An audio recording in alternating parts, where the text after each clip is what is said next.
वरा हक को बातिल हुआ आमने सामने लाए तस्वीर दुनिया में खैरुल वरा हक को बातिल हुआ आमने सामने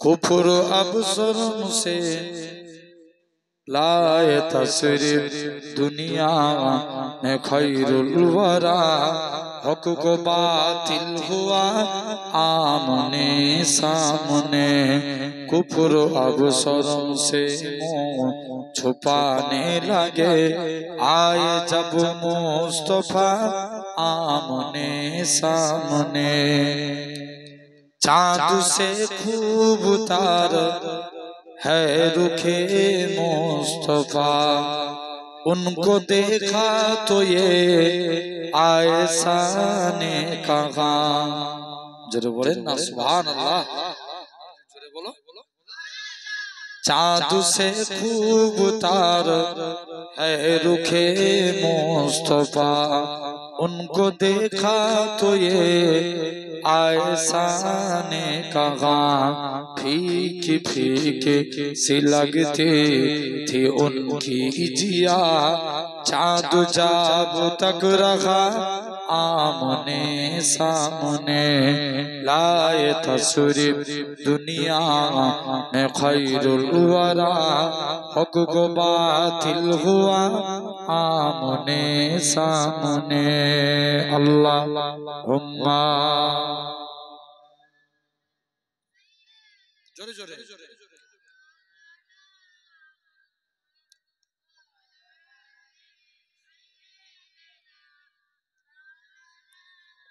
कुफर ने फिर उठाया फितना नया है नबी तो करे चाँद टुकुरे जरा कुफर ने फिर उठाया फितना नया है नबी तो करे चाँद टुकुरे जरा देखते देखते चाँद साफ हो गया जब नबी ने कहा आमने सामने जरूर बोलो ना আর তো জোরে হবে না लाए तस्वीर दुनिया में खैरुल वरा को बातिल हुआ आमने सामने कत्ल का जब उमर ने इरादा किया जज्बाए शौक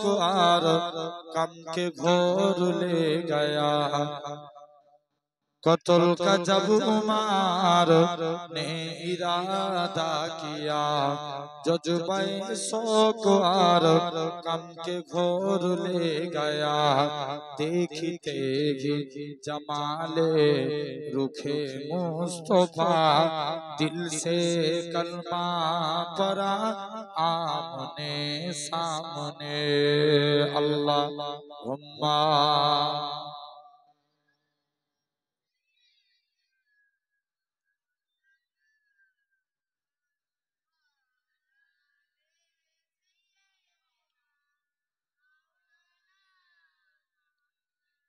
হৃদয় উজাড় করে আমি ভালোবাসি তোমায় হৃদয় উজাড় করে আমি ভালোবাসি তোমায় ভুলিনি আজও আমি ভুলিনি আজও আমি হে প্রিয় নবী তোমায় জোরে বলো না সুবহানাল্লাহ হৃদয় উজাড় করে আমি ভালোবাসি তোমায় তোমাকে ভালোবাসতে বাসতে হই যেন আমার মরণ চাই গো শুধু তোমায় সদা তোমার ছবি মনের কাবায় করে রেখেছি তোমার নামে ঈদের পাতায় শত কবিতা লিখেছি তুমি আমার জীবন গো তুমি আমার মরণ বুঝি না কিছু তুমি বিনে কবে যে তোমায় কাছে পাই হৃদয় উজাড় করে আমি ভালোবাসি তোমায় আল্লাহুম্মা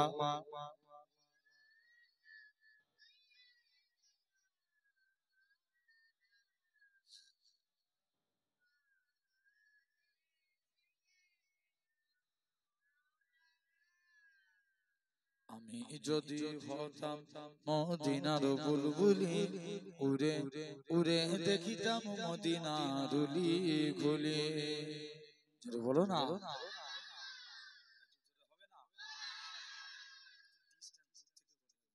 আমি যদি হতাম মদিনার বুলবুলি উড়ে উড়ে দেখিতাম মদিনার উলি খুলে শুনতাম মসজিদে নববীর মধুর আজান সুরে সুরে উড়তাম মদিনার আসমান জোরে বলো না শুনতাম মসজিদে নববীর মধুর আজান সুরে সুরে উড়তাম মদিনার আসমান মদিনার আসমান ডানা মেলে সাফ করিতাম মিম্বরের বালি উড়ে উড়ে দেখিতাম মদিনার উলি ঘুলি আমি যদি হতাম মদিনার বুলবুলি উড়ে উড়ে দেখিতাম মদিনার উলি ঘুলি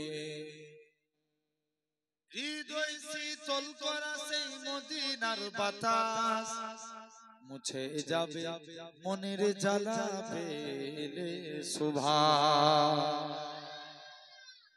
হৃদয় শীতল করা সেই মদিনার বাতাস মুছে যাবে মনের জ্বালা পেলে সুবাস পেলে সুবাস মিটবে পিপাসা দেখিলে রোজার জালি উড়ে উড়ে দেখিতাম মদিনার উলি ঘুলি আমি যদি হতাম মদিনার বুলবুলি উড়ে উড়ে দেখিতাম মদিনার উলি ঘুলি আল্লাহুম্মা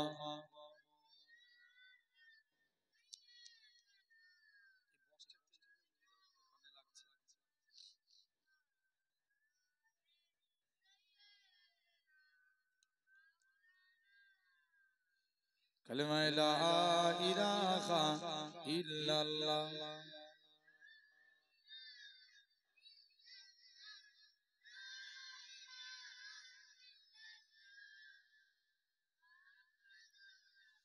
লা মাকসুদা ইল্লাল্লাহ লা মাওজুদা ইল্লাল্লাহ লা মাকসুদা ইল্লাল্লাহ লা মাওজুদা ইল্লাল্লাহ লা মাতলুবা ইল্লাল্লাহ লা মাহবুবা ইল্লাল্লাহ লা ইলাহা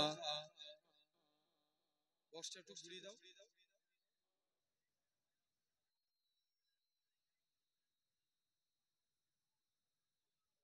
মানুষের অসুবিধা হচ্ছে লা রহমানু ইল্লাল্লাহ লা রাহিমু ইল্লাল্লাহ লা রহমানু ইল্লাল্লাহ লা রাহিমু ইল্লাল্লাহ লা গাফফারু ইল্লাল্লাহ লা গাফুরু ইল্লাল্লাহ লা ইলাহা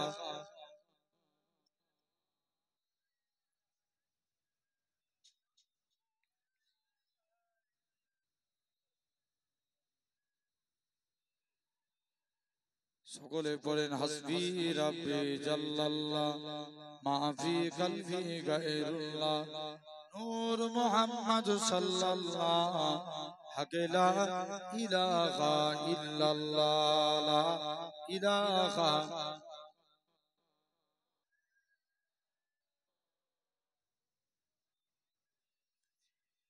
قال الله تعالى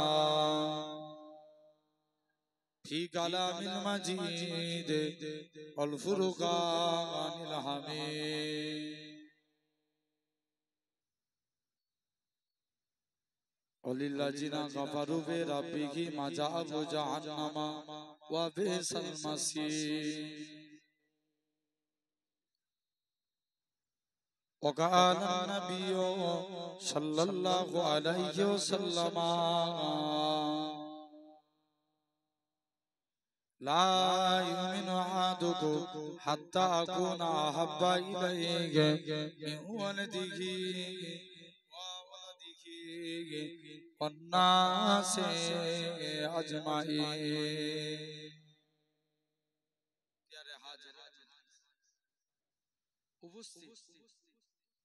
এই মাহফিলে বসে থাকা বয়োজ্যেষ্ঠ মুরুব্বিয়ান চাচাজান বোনেরা, সমবয়স্ক ইয়াং জেনারেশন যুবক তরুণ ভাইরা, পর্দা আড়ালে উপস্থিত আমার মা ও বোনেরা, সদ্য এলাকার মসজিদের ইমাম সাহেব, সম্মানিত আজকে এই জলসার কমিটি সাহেবান বোনেরা, আল্লাহর নামাজি বান্দারা, বিশেষ করে খিলকাপুর গ্রামে সম্মানিত আল্লাহ পাকের ইমানদার বান্দারা, সকলকে জানাই গুনাহগারের তরফ হতে পীরনগর শরীফের পক্ষ হতে আপনাদের জানাই আন্তরিক সালাম মোবারক। খিদমতে আপনাদের এসেছি দোয়ানিয়ার উদ্দেশ্যে, আল্লাহ পাকের দ্বীন ইসলামের খিদমত। তথাপিও আল্লাহ আপনাদের কাছে আনিয়েছেন দু এক কথা আলোচনা। দোয়া করেন আল্লাহ আপনাদের কাছে আমি গুনাহগারকে আল্লাহ দু এক কথা বলার তৌফিক দান করেন। সকলে বলি আল্লাহুম্মা আমিন। ব্যাস, আল্লাহ এতটুকুই চাই। আজকে আপনারা দেখছেন হয়তো এই জায়গায় আল্লাহ আপনাদের অনেক টাকার সম্পত্তির মালিক করেছেন, কিন্তু এই জায়গায় জাস্ট একটা ছিঁড়া তেরপলের উপরে বসে আছেন।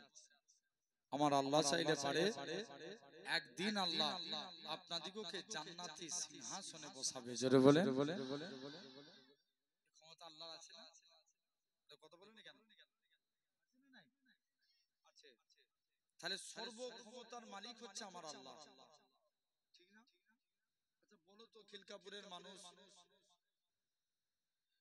আপনারা অনেক মহব্বতের মানুষ এবং বিশেষ করে আল্লাহর ওলির আওলাদদের আপনারা অনেক ভালোবাসেন, হ্যাঁ না? না জেনে রেখে দেন। তথাপিও আপনি আমি এই সুন্দর নবিয়ানা মাহফিল, এই জান্নাতের বাগানে বসেছি। সাধারণ চিন্তা করে দেখেন আমাদের মধ্যে কত মানুষ আছে এই টাইমে এখনো আরামের বিছানার মধ্যে ঘুমাচ্ছে, আছে না? নাই? কত মানুষ আছে এই টাইমে হসপিটাল বলেন, নার্সিং হোম বলেন, বিভিন্ন জায়গায় অসুস্থ অবস্থায় বেডের বিছানার মধ্যে শুয়ে আছে, আছে না? নাই? আরো কত মানুষ আছে এই টাইমে বিভিন্ন অন্যায় কাজে লিপ্ত হয়ে আছে। তো আমার আল্লাহ কত বড় দয়াবান, কত বড় মেহেরবান যে আল্লাহ আপনার আমার শরীরকে সুস্থ রেখে সবল করে তামাম গুনাহ থেকে দূরে সরিয়ে রেখে এমন এক কোরআন হাদিসের মাহফিলে বসার তৌফিক দিয়েছেন যে জায়গায় বসলে আল্লাহ এমনি গুনাহ maaf করে দেয়। জোরে বলো। পারে। তাহলে সর্বক্ষমতার মালিক কে? আমার আল্লাহ। বলেন তো বাপ, আল্লাহ অনেক বেশি ভালোবাসেন। শুনছো? আল্লাহ অনেক বেশি মহব্বত করেন। আমরা আল্লাহকে বেশি ভালোবাসি না আল্লাহ আমাদেরকে বেশি ভালোবাসে? বলো। চাচা, আল্লাহ, আমরা আল্লাহকে বেশি ভালোবাসি না আল্লাহ আমাদের বেশি ভালোবাসে? আল্লাহ আমাদেরকে বেশি ভালোবাসে। এই বলেন, তাহলে আমরা যা নাফরমানি করি আল্লাহ ইচ্ছা করলে পারতো আমাদের গুনাহগুলো দেয়ালের মধ্যে লিখে দিতে, পারতো না? যে এই মানুষটা গোপনে এই অন্যায় করেছে, আল্লাহ ইচ্ছা করলে পারতেন আমাদের গুনাহগুলো গাছের মধ্যে লিখে ঝুলিয়ে দিতে। কিন্তু আমার আল্লাহ বলছে বান্দা তোদেরকে এখনো সুযোগ দিচ্ছি, তোরা একবার আমার দিকে ফিরে আয়, আমি আল্লাহ তোদেরকে কবুল করে নেব। শুনছেন এই হাত দিয়েছে কে? সবাই মিলে বলেন আল্লাহ। পা দিয়েছেন কে? আল্লাহ। চোখ দিয়েছেন কে? আল্লাহ। যদি আমরা ভাবি এখনো আল্লাহকে ডাকবো না, তাহলে কি গজব দেখছেন? এই তো সবে মাত্র ওয়াকাব দখল করতে নেমেছে, কি গজব দেখছেন? এর ডবল গজব আল্লাহ আপনাদেরকে দিবে। বুঝতে পারছেন না? যদি আমরা আল্লাহকে ডাকা শুরু করে দিই, আমার বিশ্বাস দুনিয়ায় কোনো মায়ের লাল নাই এই জাতকে শেষ করতে পারে, কারণ আল্লাহই হেফাজত করবে। জোরে বলে।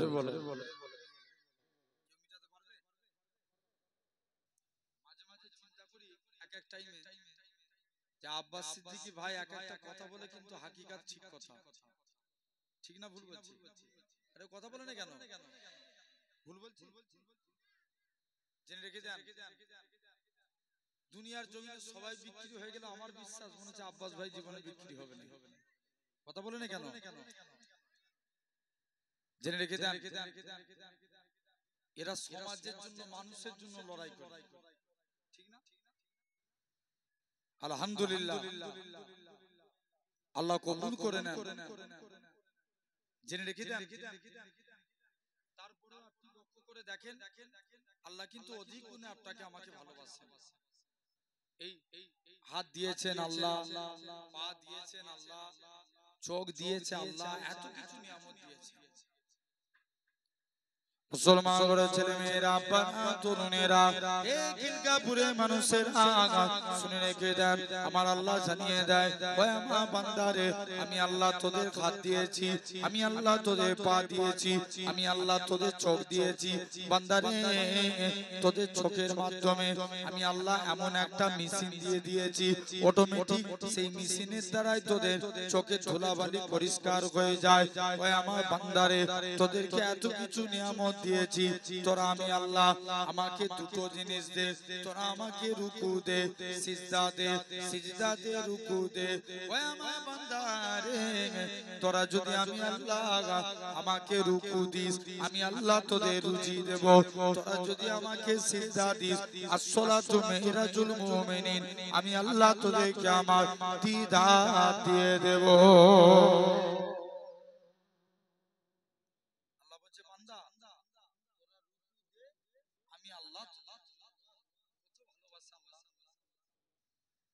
মুসলমান ঘরের ছেলে মেয়েরা, তরুণেরা, মানুষেরা শুনে রেখে দেন, আমার আল্লাহ জানিয়ে দেয়, ওই আমার বান্দারে, তোরা কত অন্যায় করেছিস, কত পাপ করেছিস, খবরদার খবরদার, লা তাকানাতু মির রাহমাতিল্লাহ, ইন্নাল্লাহা ইয়াগফিরু যুনুবা জামিআ, ইন্নাহু হুয়াল গাফুরুর রাহিম। তোরা আমি আল্লাহ আমার কাছে তওবা চেয়ে, আমি আল্লাহ তোদের জীবনের গুনাহটাকে ক্ষমা করে দেব, কেননা আমি আল্লাহ গুনাহ ক্ষমা কারি। আল্লাহ বলছে, বান্দা তোরা আমার কাছে মাপ চা, আমি আল্লাহ তোদের মাপ করব, কারণ আমি আল্লাহই তো মাপকারী। ক্ষমাকারী কে? জোর করে বলো, আল্লাহ। তুমি আমি পাপ করতে ভালোবাসি, আর আল্লাহ মাপ করতে ভালোবাসি। মুসলমান ঘরের ছেলে মেয়েরা, তরুণেরা, মানুষেরা শুনে রেখে দেন, এরা খুব ভাবে আমার আল্লাহ জানিয়ে দেন, ওই আমার বান্দারে, তোরা কত অন্যায় করেছিস। এরা খুব ভাবে তোরা যদি দিনের বেলায় অন্যায় করিস, রাত্রে তওবা চেয়ে, রাত্রে অন্যায় করেছিস, বান্দারে সপ্তাহে একটা দিন তওবা চা, যেটাকে বলা হয়, এরকম ভাবে ইয়াউমুল জুম্মা, জুম্মার দিনে তওবা চা করো না, মাসে একটা দিন তওবা করো, মাসেও তওবা চা হলো না, বছরে একটা দিন, যেমন এরকম ভাবে লাইলাতুল কদর, লাইলাতুল বারাত, লাইলাতুল মিরাজ, এরকম রজনীতে আল্লাহ বান্দারা যদি আমার আল্লাহর কাছে কেঁদে কেঁদে তওবা করে, আল্লাহ পাক অন্যায় করে ফেলেছি আল্লাহ মাফ করে দাও, ক্ষমা করে দাও, আমার রাসূলুল্লাহ জানিয়ে দেয়, আমার আল্লাহ তাদের জীবনের পাখার পাখার গুনাহটাকে ওই একটা রাতের ওসিলায় আমার আল্লাহ ক্ষমা করে দিবে।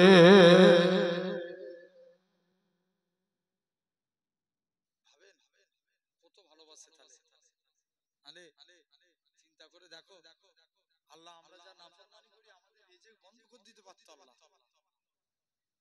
নামাজ কি আল্লাহর ফরজ না সুন্নত না কি বলেন? নামাজ কি 5 ওয়াক্ত নামাজ ফরজ। কিন্তু অনেক মানুষ আছে 5 ওয়াক্ত নামাজই পড়ে না। এটা আল্লাহ নাফরমানি করেনি? আরে কথা বলেন। হ্যাঁ না না, আল্লাহ নাফরমানি করছে, কিন্তু তারপরেও আল্লাহ তোমাকে রেজেক্ট দিচ্ছে। বান্দা তুই একবার ফিরে আয় আমার দিকে, কত ভালোবাসে। এক এক আল্লাহর কথা নাম বলুন তো। ঠিক বলেছো, কটা? 99টা। এক বান্দা আল্লাহর এই 99টা নামের মধ্যে 4টে নাম ধরে ডাকবে আল্লাহকে। ইয়া আল্লাহ, ইয়া রহমান, ইয়া হান্নান, ইয়া মান্নান। কি হলো রে বান্দা, তুই ডাকছিস কেন? আল্লাহ, আমি জাহান্নামের ভিতরে জ্বলছি। আল্লাহ, আমার এই শরীরে জাহান্নামের কষ্ট সহ্য করতে পারবো না। শুনছেন বাপেরা, মন দিয়ে কথাটা শুনেন। আল্লাহ, আমি জাহান্নামের যে আগুন, বলেন তো যারা এই এখন নাই আলহামদুলিল্লাহ, এই যে সন্ধ্যের আগে একটু, এই জলসার আগে একটু পানি হলো, এটা কি আমরা নারাজ? পানি কার? আল্লাহর রহমত। যখন দেখবেন আল্লাহর রহমত বান্দাদের উপরে হয় পানি হয়। হ্যাঁ না না, জোর করে বলো। কিন্তু হয়তো অনেকে আমরা ভাবতে পারি যে আল্লাহ আমাদের জলসার দিনই পানি হলো, এই ভাবনাগুলো ভুল। কারণ আল্লাহ যেটা নসিবে রাখবে সেটাই ঠিক না? আরে কথা বলেন, জেনে রেখে দাও। তো এরকম ভাবে বান্দা আল্লাহর নাম ধরে ধরে ডাকছে, ইয়া আল্লাহ, ইয়া রহমান, ইয়া হান্নান, ইয়া মান্নান। আবার কি হলো, ডাকছিস কেন? আল্লাহ, আমি জাহান্নামের ভিতরে জ্বলছি, আমার এই শরীরে। কিন্তু কথা বলছো কেন? চুপ করো, জেনে রেখে দাও। আল্লাহ বলছে, যা, তোকে জাহান্নামী, তুই আজকে জাহান্নামে চলে যা। আল্লাহ জাহান্নামের ভিতরে জ্বলছি, জানবেন এখন পানি হয়ে ঠান্ডা হয়ে গেছে। কদিন আগে দুনিয়া কত গরম ছিল, রাস্তা দিয়ে বাইক চালালে মনে হচ্ছে রোদের আগুনের ফোয়ারা মুখে লাগছে, মনে হচ্ছিল তো। কিন্তু দেখেন আবার দুনিয়ায় যুবক, তুমি সাধারণ চিন্তা করো, এসি চালিয়ে তুমি বাড়ি ঠান্ডা করবে, যতটুকুন এসি চলবে তোমার বাড়ি ঠান্ডা। এসি বন্ধ করে দিলে বাড়ি আবার গরম। কিন্তু আমার আল্লাহ যদি এই যে এক নিমিষ, হয়তো আপনাদের এইদিকে পানি হচ্ছে, অন্যদিকে পানি হয়নি, দেখলাম, কিন্তু বলেন এই যে এক নিমিষ পানি হলো, দেখেন গোটা পৃথিবীটা শীতল হয়ে গেল। এটা কিন্তু আল্লাহর দয়া, জেনে রাখবেন। এরকম ভাবে বান্দা বলছে, আল্লাহ, যারা মায়েরা চুলোতে রান্না করে, এদেরকে জিজ্ঞেস করে দেখবেন গরমকালে চুলোতে কত কষ্ট হয়। দুনিয়ার আগুনের থেকে 70 গুণ আগুনের পার বেশি হবে জাহান্নামের আগুন। বান্দা জিজ্ঞেস করবে যে আল্লাহ, আমার এই শরীরে জাহান্নামের কষ্ট আল্লাহ আমি সহ্য করতে পারবো না, কি চাস? আল্লাহ, আমি জাহান্নামের ভিতরে একটা গাছ আছে, গাছে বসতে চাই। আল্লাহ বলবে, যা, তাই করে দিলাম। আর ডাকবি? হ্যাঁ আল্লাহ, আবার ডাকবো, কি চাস? জাহান্নামের গেটে বসতে চাই, যা, তাই করে দিলাম। আর ডাকবি? হ্যাঁ আল্লাহ, আবার ডাকবো, কি চাস? জান্নাত জাহান্নামের মাঝখানে বসতে চাই। আর ডাকবি? হ্যাঁ আল্লাহ, আবার ডাকবো, আবার ডাকছে, কি চাস? আল্লাহ, জান্নাতের গেটের কাছে বসতে চাই। জোরে বলো।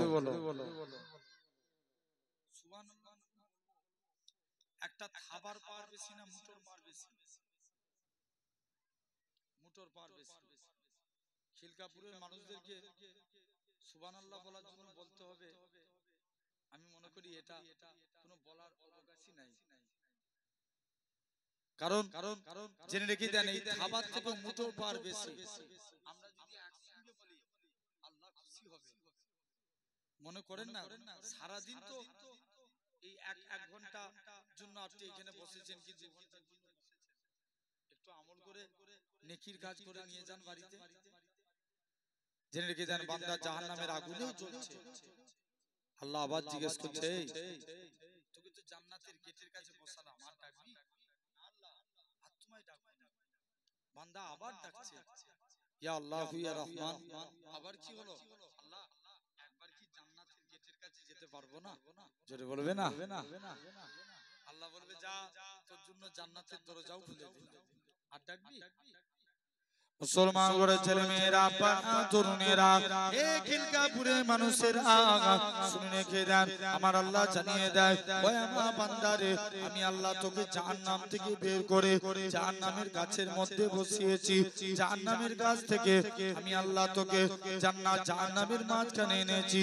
জান্নাত জাহান্নামের মাঝখান থেকে আমি আল্লাহ তোকে জান্নাতের মনোরম দৃশ্য দেখিয়েছি। ওরে আমার বান্দারা, এই খিলকাপুরে মানুষেরা শুনে রেখে দেন, আমার আল্লাহ জানিয়ে দেয়, ওই আমার বান্দারে, তোরা একবার আমাকে আল্লাহ বলে ডাক, আমি আল্লাহ তোদের ডাকে 10 বার বান্দা বান্দা করে সারা দেব। তোরা যদি 2 বার ডাকি 20 বার সারা দেব। তোরা যদি 3 বার ডাকি 30 বার সারা দেব। তোরা যদি 5 বার ডাকি 50 বার সারা দেব। বান্দারে, তোরা যদি আমাকে 100 বার আল্লাহ আল্লাহ বলে ডাকিস, আমি আল্লাহ তোদের ডাকে 1000 বার বান্দা বান্দা বলে সারা দেব। শুধু তাই নয়, আমার আল্লাহ জানিয়ে দেয়, ওই আমার বান্দারে, আমি আল্লাহ তোকে জাহান্নাম থেকে বের করে জাহান্নামের গাছের মধ্যে বসিয়েছি। জাহান্নামের গাছ থেকে আমি আল্লাহ তোকে জান্নাত জাহান্নামের মাঝখানে এনেছি। জান্নাত জাহান্নামের মাঝখান থেকে আমি আল্লাহ তোকে জান্নাতের গেটে এনেছি। ওই আমার বান্দারে, আর আমি আল্লাহ কি পারি না, তোর জীবনের পাখার পাখার গুনাহটাকে আমি আল্লাহ কি ক্ষমা করতে পারি না? চলে যা বান্দা চলে যা, আমি আল্লাহ তোর জীবনের পাখার পাখার গুনাহটাকে ক্ষমা করে দিয়ে আমি আল্লাহ তোকে আমার রহমতের দয়ার জান্নাত দিয়ে দিলাম। যা, তোকে জান্নাত দিলাম। বলো ভাই, যুবক, যতদিন তোমার যৌবন, সবাই তোমার দিকে তাকাবে। ইনসাফ করে বলো, যৌবন শেষ কেউ তাকাবে? যারা বুড়ো হয়ে যায়, কোন মানুষ ওদের দিকে তাকায়? কথা বলে না। যতদিন পকেটে টাকা আছে, শুনছো, যতদিন পকেটে টাকা, 5টা 10টা বন্ধু ঘুরবে, টাকা শেষ, বন্ধু শেষ, ছেড়ে দেন। আচ্ছা, যারা সরকারি চাকরি করে কত বছর বয়সে রিটায়ার হয়? 60 বছর বয়সে। আগে দেখবেন সরকারি চাকরিওয়ালা ছেলে দেখলি বিয়ে দিয়ে দিত মেয়ের ব্যাপারে, এখন বিয়ে দেওয়ার আগে চিন্তা ভাবনা করে দেয়। কথা বলে না, এখন সরকারি চাকরি থাকে? বলো না, পার্মানেন্ট থাকে? এই তো 26,000 সরকারি চাকরি বাতিল হয়ে গেল। কতদিন ধরে এরা চাকরি করছিল বলো তো? হ্যাঁ না না, কথা বলো, তোমরা জানো না জানো নি কত হাজার চাকরি বাতিল হয়েছে? 26,000। আর যারা শুধু বলছে হিন্দু খাদরায় আছে, হিন্দু খাদরায় আছে, বলো এই 26,000-এর মধ্যে মাত্র 2,000 মুসলমান চাকরি বাতিল হয়েছে, তাহলে বাকি থাকে কত? এরা অঙ্ক করে নে। 24,000 কারা? কথা হইতে পারছেন? এগুলো শুধু নিজেদের ভোট ব্যাংক বাড়ানো ছাড়া আদার্স আর কিছু নাই। বলেন ইনসাফ করে, আজকে এখান থেকে যদি কোনো খিলকাপুরের একটা ছেলে ইসলামকে নিয়ে এত উল্টো পাল্টা করে কথা বলছে, আল্লাহকে নিয়ে, নবীকে নিয়ে, কোনো ছেলে যদি একটা কোনো কথা বলে, পরের দিন দেখবেন দত্তপুকুর থানা থেকে আপনাকে ফোন করবে, তুমি একটু থানায় দেখা করে যাও। ভুল বলছি? অথচ দেখেন এই আর বাংলার যে এডিটর, কি নাম, ময়ূক রঞ্জন, এই ময়ূক রঞ্জন সমাজ বিরোধী মূলক কথা বলছে। শুভেন্দু অধিকারী সমাজ বিরোধী মূলক কথা বলছে। ভাটপাড়ার আপনার এলাকায় তো কাছাকাছি অর্জুন সিং সমাজ বিরোধী মূলক কথা বলে, সুকান্ত মজুমদার কথা বলে, কিন্তু বলে আমার রাজ্যের সরকার কিন্তু চুপ। জোর করে বলো না ভাই, ভুল বলছি আমি? তাহলে বুঝে নিতে হবে ডাল মে কুছ কালা হ্যায়। হ্যাঁ না, সেই দিনের বেলায় এক আর রাতের বেলায় আর এক। গিরগিটি বুঝেন? কথা বলে না কেন? গিরগিটি বুঝেন তো? এরা রং চেঞ্জ করে না? জেনে রেখে দেন। হয়তো আমার কাছে বলার উদ্দেশ্য কিছুদিন আগে, 2 সপ্তাহ আগে দেখেন এখন কিন্তু ওই একটা আন্দোলনের জন্য সব আন্দোলন বন্ধ হয়ে গেল। কিছু কিছু আবার আমাদের মুসলিমের বড় বড় নেতারা তারা আবার এখন বক্তব্য দিচ্ছে যে আগামী 3 দিন 4 দিনের জন্য কোনো আন্দোলন চলবে না। বুঝছো না? এগুলো তো সব প্ল্যান মাফিক কাজ। এই জোরে বলো, জেনে রেখে দেন ভাইরা, আব্বারা, তরুণেরা। এই 1 সপ্তাহ 2 সপ্তাহ আগে বেশ একটা আন্দোলন হচ্ছিল, ভালো হচ্ছিল না খারাপ হচ্ছিল? আমরা ভাবলাম হয়তো যাক মানুষরা সব আন্দোলন করছে, কিছু একটা হবে। দিকে দিকে জমায়েত করে আন্দোলন করছিল। দেখো আমি বেশ কিছুদিন আগে বলেছিলাম মুসলমান হচ্ছে মুচুকে মুসলমান, এদের জজ থাকে 1 সপ্তাহ। কথা বললেন কত সপ্তাহ? 1 সপ্তাহ পর দেখো আরে আন্দোলন করতে হলে তুমি পারবে, তুমি যাও। শিখেদের মধ্যে তারা 2%, তারা যদি কৃষক বিল প্রত্যাহার করে দেখাতে পারে তোমরা আন্দোলনের উপর আন্দোলন করো, ওই সেই বিড়ালের মতন আন্দোলন করে লাভ হবে? আরে কথা বলে না। অবশ্যই আবু বকরের সুন্নাত পালন করতে হয়, কিন্তু মাঝে মাঝে ওমর হওয়ার দরকার আছে না নাই? তাহলে নবীর ব্যাপারে কেউ কথা বললে ওমরের তরবারি আগে উঠে দাঁড়াতো। ওমর ভুল করে না। যদি ওমর ভুল করতো তাহলে নবী কখনোই বলতো না যে আমার পরে যদি কেউ নবী হয় তুমি নবী হতে। বলতো? কোনোদিন বলতো না। আসেন ভাইরা, আব্বারা, তরুণেরা, এই অ্যাকচুয়ালি ওয়াকফ বিলটা কি? এটা হলো আমাদের পূর্বপুরুষের সম্পত্তি। মনে করেন আপনার এই খিলকাপুরে বা এলাকায় মসজিদ থাকে, তো কেউ ধরেন মসজিদের জন্য জায়গা দান করলো, এটা ওয়াকফ সম্পত্তি হয়ে গেল। এখন এতদিন ছিল এটা নিজস্ব ক্ষমতায়, সরকার এটাকে চালাকি করে সরকারি আওতায় আনতে চাইছে। কি এরা আবার আমরা মুসলমানদের ভালো করব। এখন বলো যে সরকার রাস্তায় নামাজ পড়লে পুলিশ দিয়ে মেরে ঠেঙিয়ে তুলে দেয়, এই মুসলমানদের কতটা ভালো করবে আর জানতে বাকি আছে? কথা বলে না কেন? এই বিলটা পাস হওয়ার সাথে সাথে, শুনছো, এই বিলটা পাস হওয়ার সাথে সাথে উত্তরখণ্ডে এভিডেন্সের সঙ্গে কথা বলছি, সামনের দিকে আগে আসে, পিছনে বসার জায়গা হচ্ছে না, একটু ফাঁকা জায়গা ভাই, একটু চলে আসুন না, আগে চলে আসে। একবার দরুদ শরীফ আল্লাহুম্মা।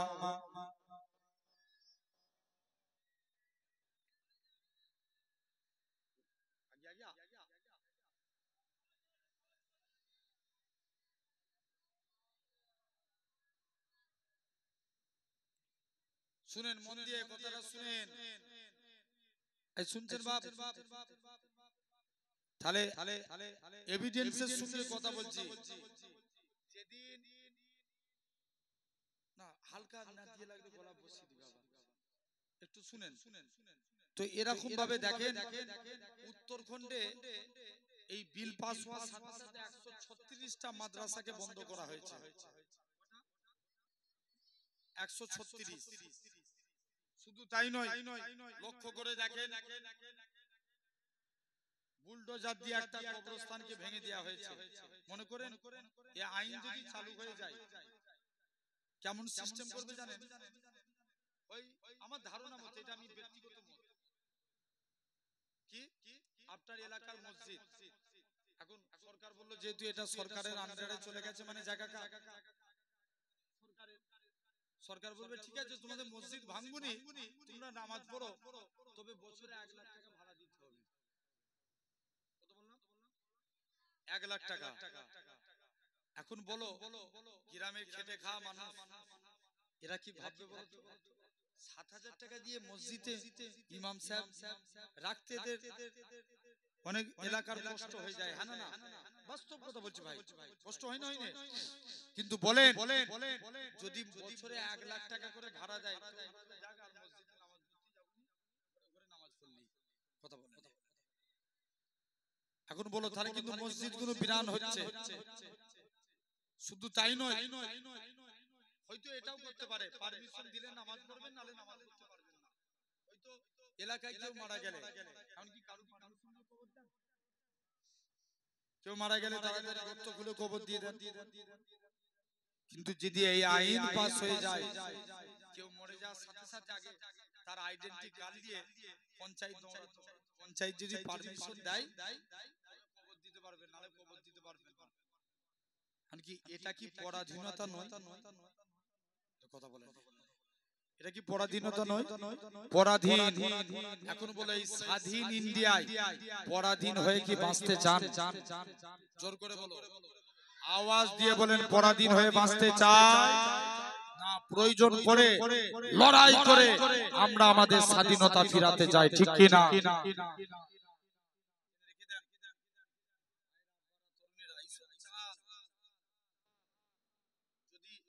কারণ মুসলমানের ভালো কেউ চাই। যদি আপনি বলেন ভাই আমরা সরাসরি অবশ্যই বিজেপিকে দোষ দেব, কিন্তু বলেন সমাজে কোনো মানুষ কেউ কি বলেছে আমার রাজ্যে যেদিন বিল পাস হলো 3টে এমপি সেদিন হাজির হয়েছে, এর বিচার কেউ করেছে? আরে কথা বলে না কেন? একবার আন্দোলনে বলে না যে আমার রাজ্যের এমপি 3টে এমপি কেন হাজির থাকে না, জবাব দিতে হবে। এটা তো আমাদের ভোট দিয়ে জিতেছে, ঠিক না ভুল? আমরা ভোট দিয়ে জিতিয়েছি, তোমাদেরকে বলার অধিকার আছে না? শুটিং এর বাহানা দেখাচ্ছে, কথা বলেন, তাহলে এরা কি দোষী নয়? কথা বলেন, অবশ্যই দোষী। জেনে রেখে দেন ভাইরা, আব্বারা, তরুণেরা, ভাই আমার আল্লাহ, রিজিকের মালিক আল্লাহ, হক কথা বলার দরকার আছে না নাই? জেনে রেখে দেন ভাইরা, আব্বারা, তরুণেরা, সব দেয়া যায়, কিন্তু কখনো মেরুদণ্ডকে বিক্রি করে দেয়া যায়? জেনে রেখে দেন ভাইরা, আব্বারা, তরুণেরা, খবরদার। আজকে লক্ষ্য করে দেখেন, চতুর্দিক যেদিকে তাকাবেন ইসলামকে একটা মেটানোর প্রচেষ্টা চলছে, হ্যাঁ না? জোর করে বলো, চলছে না? এই রমজান মাসে মালদা জেলায় কি ঘটলো দেখলেন না? কিছুদিন আগে এই মুর্শিদাবাদে যে হামলা হলো, মানে রাইট, শুনেছেন তো আপনারা? বেশ মিডিয়াগুলো উল্টো পাল্টা করে আমার জাতকে নিয়ে কথা বলছিল। যেই ধরা পড়ে গেল এই মুর্শিদাবাদ কাণ্ডে 3টে ব্যক্তি জড়িত, একটা বিজেপির নেতা, একটা আরএসএস নেতা, আর একটা পুলিশ অফিসার, পুরো মিডিয়াগুলো চুপ হয়ে গেল। কথা বলে, ভুল বললাম? জেনে রেখে দেন এরা এই গদি মিডিয়াগুলো সমাজের 12টা বাজিয়ে বিশ্বাস করেন আমাদের হিন্দুদের বিরুদ্ধে, হিন্দু ভাইদের বিরুদ্ধে আস্তাগফিরুল্লাহ একটা কোনো কথা বলি না আজও পর্যন্ত। আমার গোটা ইউটিউব করে দেখে নেবেন, আমার মিনিমামলি আমার আন্দাজ 10,000-এর উপর ভিডিও আছে। আমি একটা অ্যাপ্রোচ বললাম, অল টোটাল আমি 5 বছর ধরে ওয়াজ করছি, যা ভিডিও হয়েছে, যা ভিডিও বানিয়েছে, এক একটা ওয়াজের মাহফিলে যেখানেই ওয়াজ করতে যায় 10টা 12টা করে মিডিয়া চলে এসেছে। বলেন এই এত হাজার হাজার ভিডিও অন রেকর্ড আপনাদের সামনে কথা বলে যাচ্ছি, যদি কখনো অন্য ধর্মের বিরুদ্ধে একটা কথা বলি আপনারা যা শাস্তি দিবেন মাথা পেতে মেনে নেবেন। একটা দেখাতে পারবেন? আরে বলো না, দেখাতে পারবেন? আমার কথা বাদ দেন, অন্য কোন হুজুররাও অন্য ধর্মের বিরুদ্ধে কখনো কথা বলেছে? কথা বলে না।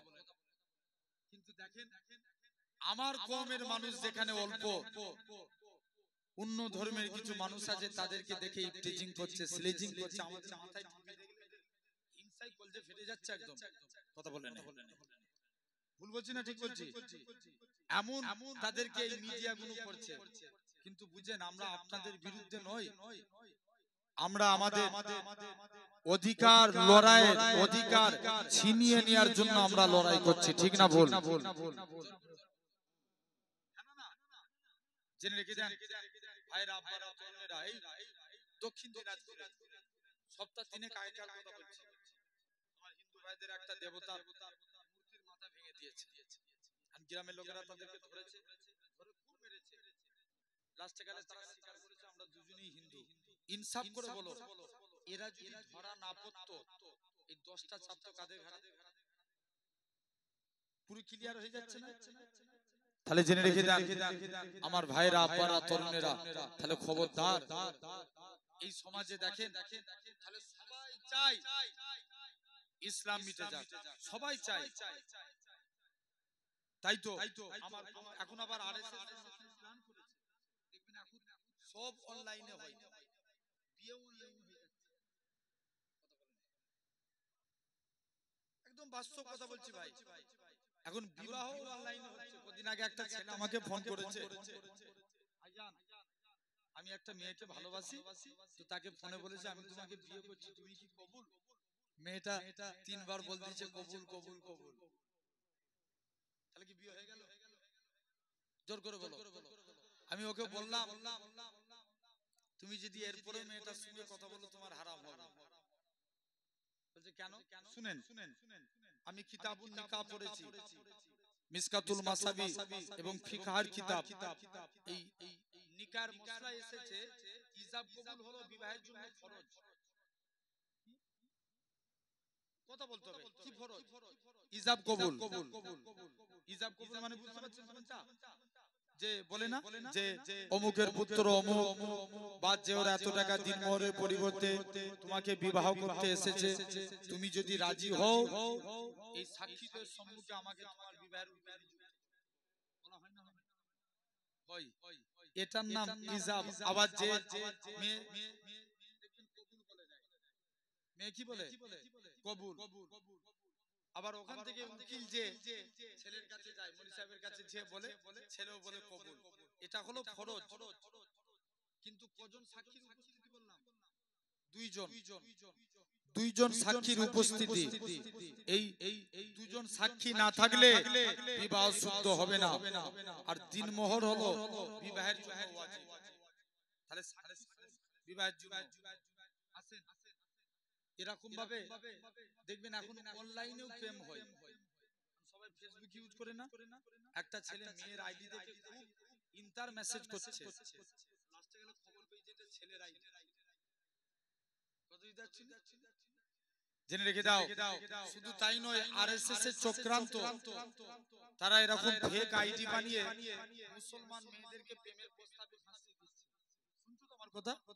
কিছুদিন আগে একটা ভিডিও দেখছিলাম, একটা মেয়ে পোস্ট করেছে যে আমি মুসলমান ধর্মে ছিলাম, অন্য ধর্মের ছেলেকে প্রেম করে বিয়ে করেছি, অন্য ধর্ম অবলম্বন করলাম, এর জন্য তোমরা কেউ কিছু বলবে না, আমি অনেক হ্যাপি আছি।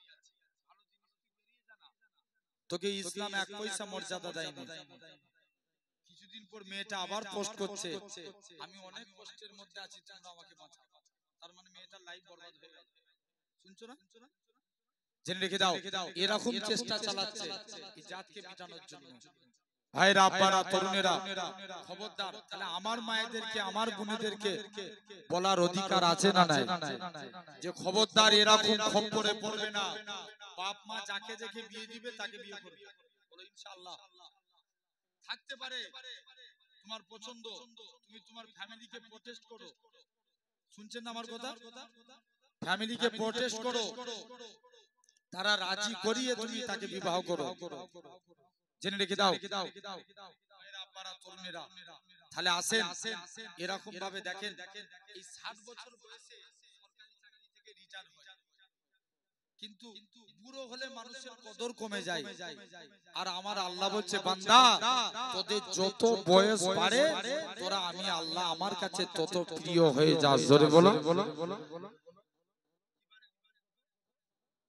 বয়স বাড়ে। আসেন 1 নাম্বার 1 থেকে 15 বছর যারা নাবালক, এরা দুনিয়ার কিছু বুঝে? এদের নামে গুনাহ হবে? গুনাহ হবে না। নবী বলছেন কোন ব্যক্তি যদি সাবালক হওয়ার 1 মিনিট আগে মারা যায় আল্লাহ তাকে বিনা হিসাবে জান্নাত দিবে। জোরে বলো সুবহানাল্লাহ। আরো 2 নাম্বার 15 থেকে 40 যত মারামারি, যত কাটাকাটি, পরের গীবত গিল্লা, হিংসা, পরের মেরেলিয়া, সব এই 15 থেকে 40 বছর বয়সে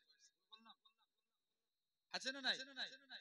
বলেন আমার সমাজে এখন দেখবেন, শুনছো নবী বলছে 3 শ্রেণীর ব্যক্তি জান্নাতি।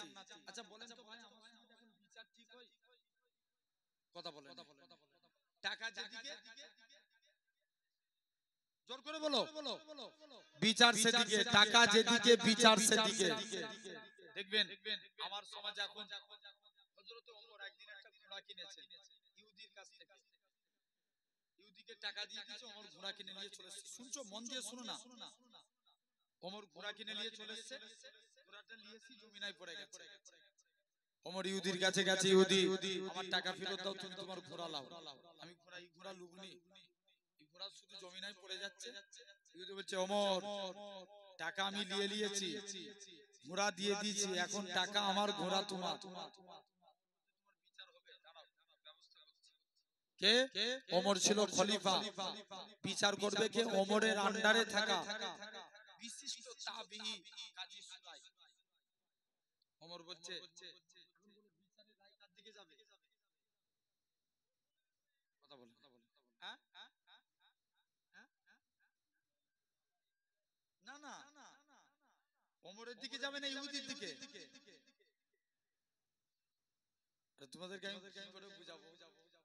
ওমরের আন্ডারে কাজ করে যদি আমার সমাজে হতো বিচার কার দিকে যেত? হ্যাঁ এক্স্যাক্টলি এটা। তাহলে বিচারের রায় হবে, ইহুদিও বুঝতে পারছে বিচারের রায় যাবে। ওমরের আন্ডারে কাজ করছে মানে বিচারের রায় কার দিকে দিবে? ওমরের দিকে। কাজী সুরাই থেকে কথা শুনলেন, শুনে বলছে ওমর আজকে বিচার করব, বিচারের রায় আপনার বিপক্ষে যাবে। যেহেতু ঘোড়া আপনি কিনে নিয়েছেন মানে ঘোড়া আপনার, টাকা ইহুদি। ওমর বলছে চলে গেলেন রাজ দরবারে, যে বলছে যা কাজী সুরাই সঠিক বিচার করেছে, আমি ওমর এর প্রমোশন আরেকটু বাড়িয়ে দিলাম। জোরে বলো। এক্স্যাক্টলি যদি এটা আমার সমাজে হতো, দেখবেন এরকম বিচার যদি কেউ একবার করে দেয় পরের দিন সে জেলের ঘানি টানবে। ভুল বলছি? জেনে রেখে যান, বাস্তব ভাই। আসেন মিলিয়ে নেন যুবক। তাহলে নবী বলছেন 3 শ্রেণীর ব্যক্তি জান্নাতি। 1 নাম্বার যে ন্যায়পরায়ণ নেতা। ওমর ফারুকের জামানায় আবু সাঈদ বলে নবীর একজন সাহাবী ছিলেন। তার ব্যাপারে তার এলাকার মানুষরা 3টে নালিশ করলো, হুজুর আবু সাঈদ যখনই আসে লেট করে আসে। 2 নাম্বার আবু সাঈদ সপ্তাহে একটা দিন করে কামাই করে। 3 নাম্বার আবু সাঈদ সন্ধ্যার পর কারোর বিচার করে না। ওমর ফারুক আবু সাঈদকে ডেকে পাঠালেন।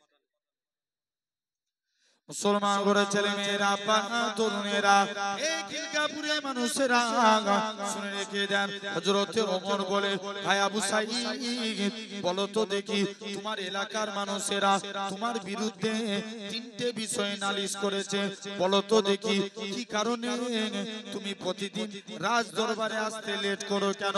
হযরত আবু সাঈদ বলে ভাই ওমর শুনে রেখে দাও, আমি আবু সাঈদ জানিয়ে দিলাম, আমি আবু সাঈদ বলে দিলাম, কেননা আমার স্ত্রী বাড়িতে একা মানুষ, স্ত্রীর সাথে মাঝে মাঝে আমি কাজে সহায়তা করি, এই জন্য আমার রাজ দরবারে আসতে লেট হয়ে যায়। তবে 2 নম্বর কারণ, তুমি সপ্তাহে একটা দিন করে কেন কামাই করো?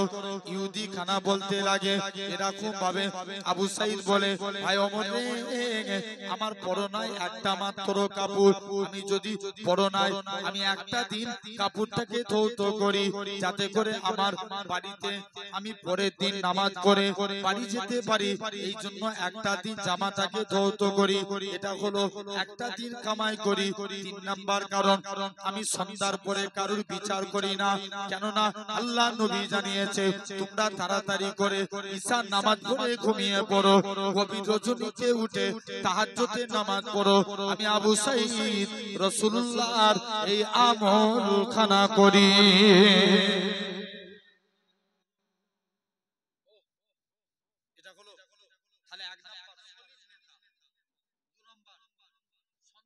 প্রসবকারিনী মা বাপ খিলকাপুরের মানুষ বলেন এখন সন্তানের হার বেড়েছে না কমেছে? বেড়ে গেছে, কমে গেছে, কমে যায় না? আরে কথা বলেন, আগেকার যুগে দাদুদের কটা করে ছেলে হতো? 9টা 10টা হতো না? হতো না। আরে কথা বলেন কেন? ভুল বলছি আমি? তারপরে জেনারেশন 6টা 7টা, তারপরে জেনারেশন 4টে 5টা, এখন এসে দাঁড়িয়েছে 2টো 1টা। কথা বলেন, ভুল বলছি? আর নবী, এটা আমার কথা বলিনি, আমার বাবার কথাও বলিনি, নবীর হাদিসের কথা বলছি। নবী বলছে যে আমার উম্মতের সংখ্যা যত বাড়াবে কিয়ামতের দিন আমি নবী তার জন্য গর্ব প্রকাশ করব, কারণ সমস্ত নবীর থেকে আমার উম্মতের সংখ্যা বেশি। জোরে বলে, সমস্ত নবীর থেকে। শুনছেন তো বাপ? এটা হলো 2 নাম্বার। 3 নাম্বার, যারা আল্লাহর রাস্তায় জিহাদ করে শহীদ। এখন বলো, নবীর একজন সাহাবী ছিলেন, যার দুইটা চোখ ছিল কানা। কটা? বলো বলো বলো বলো। দুটো চোখে কি ছিল? কানা, অন্ধ মানুষ। নবীর কাছে গেছে, হুজুর একটু অনুমতি দেন, যুদ্ধের ময়দানে যাই। আল্লাহর নবী বলেছে তুমি কানা মানুষ কি যুদ্ধ করবে? কানা মানুষের জন্য যুদ্ধ করা যায় না, তুমি বাড়ি চলে যাও। সাহাবী বাড়ি চলে এসেছে। আবার একবার মনে মনে ভাবছে আল্লাহ, একবার নবীর কাছে আর একবার যেই দেখি না, মুসলমান করে ছেলে মেয়েরা, আব্বা তরুণেরা, এই খিলকাপুরে মানুষেরা, সাহাবী খানা আল্লাহ নবীর হুজরা মুবারকে চলে গেলেন। আল্লাহ নবীর দরবারে যে সালাম খানা দিতে লাগে, আসসালাতু ওয়াসসালামু আলাইকা ইয়া রাসূলুল্লাহ হাবিবাল্লাহ। ও যুবকেরা, আল্লাহ নবী সালামের উত্তর খানা দিলেন। ও বাবা সাহাবীরা, তোমরা কি জন্য সালাম দাও? ইয়া রাসূলুল্লাহ হাবিবাল্লাহ, হুজুর আমি কানা মানুষ, অন্ধ মানুষ, আমার মনেতে বড় আশা। ইয়া রাসূলুল্লাহ হাবিবাল্লাহ, হুজুর আমি যুদ্ধের ময়দানে যেতে চাই। আল্লাহ নবী বলে, বাবা তুমি কানা মানুষ, তোমায় যুদ্ধ করা লাগবে না। সাহাবী আবার বাড়ি চলে আসলেন। দ্বিতীয় দিন আসে, আল্লাহ নবী ইন্তেকাল করলেন। নবী ইন্তেকালের পর আবু বকর খলিফা হলেন। আবু বকরের কাছে গেলেন, ভাই আবু বকর তুমি আমায় অনুমতি দাও, আমি একটু যুদ্ধের ময়দানে যাই। আবু বকরও বলে, যেখানে নবী মানা করেছে আমি আবু বকরের ক্ষমতা নাই, আমি অনুমতি দিই, যুদ্ধের ময়দানে যাবে না, না না না, এটা মানা যাবে না। ও যুবকেরা, ও নবীর প্রেমিকেরা, আবু বকর ইন্তেকাল করলেন, ওমর ফারুক খলিফা হলেন। ওমর ফারুকের কাছে যায়, ভাই ওমর রে, তুমি আমায় অনুমতি দাও, আমি একটু যুদ্ধের ময়দানে যাব। ওমর বলে, আজকের দিনে চলে যাও, তুমি যে যুদ্ধ করবে, কেমন করে, তুমি কানা মানুষ, তুমি কেমন করে যুদ্ধ করবে? আল্লাহ নবী সাহাবী হযরত আব্দুল্লাহ ইবনে উম্মে মাকতুম রাদিয়াল্লাহু তাআলা আনহু, হুজুর আমার ঝরঝর করে কাঁদে। হযরত আব্দুল্লাহ ইবনে উম্মে মাকতুম বলে, এ রাসূলুল্লাহ সাহাবী, এ হযরত ওমর, আমি তো লড়াই করব ঠিকই কথা, আমি যুদ্ধের ময়দানে যাব ঠিকই কথা, আমি ইসলামের ঝান্ডা টালিয়ে দাঁড়িয়ে থাকবো, মক্কার কাফেররা যদি আমাকে লক্ষ্য করে তীর ছুঁড়ে ছুঁড়ে মেরে দেয়, আমি শহীদ হয়ে যাব। গোটা শরীর দিয়ে টপ টপ টপ টপ করে রক্ত গড়িয়ে গড়িয়ে আল্লাহর জমিনায় গড়িয়ে যাবে। আমি আব্দুল্লাহ ইবনে উম্মে মাকতুম রক্ত মাখা শরীর নিয়ে কবরে চলে যাব। কাল কিয়ামতের ময়দানে আল্লাহ যেদিন জিজ্ঞাসা করবে, এ আব্দুল্লাহ ইবনে উম্মে মাকতুম, বলো তো দেখি দুনিয়ায় পাঠিয়েছিলাম কি আমল করেছিলিস? আমি আব্দুল্লাহ ইবনে উম্মে মাকতুম অন্ধ মানুষ, আমার আল্লাহকে রক্ত মাখা চেহারা খানা দেখাবো। আল্লাহ পাক তোমার দ্বীনকে জিন্দা করার জন্য নিজের জীবনকে কুরবান করে দিয়েছি।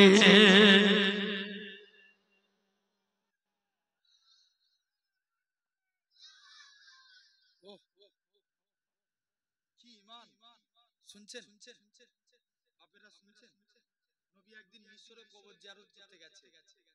কবর জিয়ারত করছেন, একটা কবর থেকে নবী শুনতে পাচ্ছে জান্নাতি খুশবু। জোরে বলো। কথা বলেন।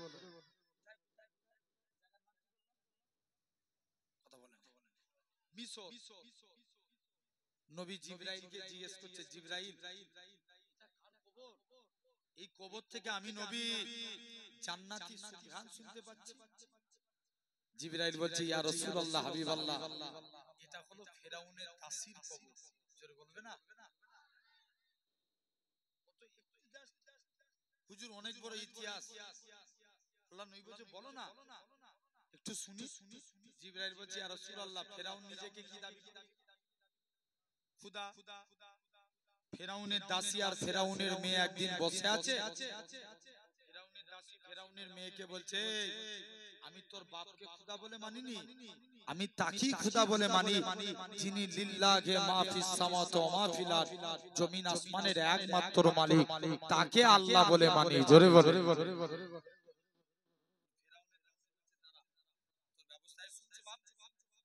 ফেরাউনের দাসী বলছে, দাঁড়া, ব্যবস্থা করে দিচ্ছি।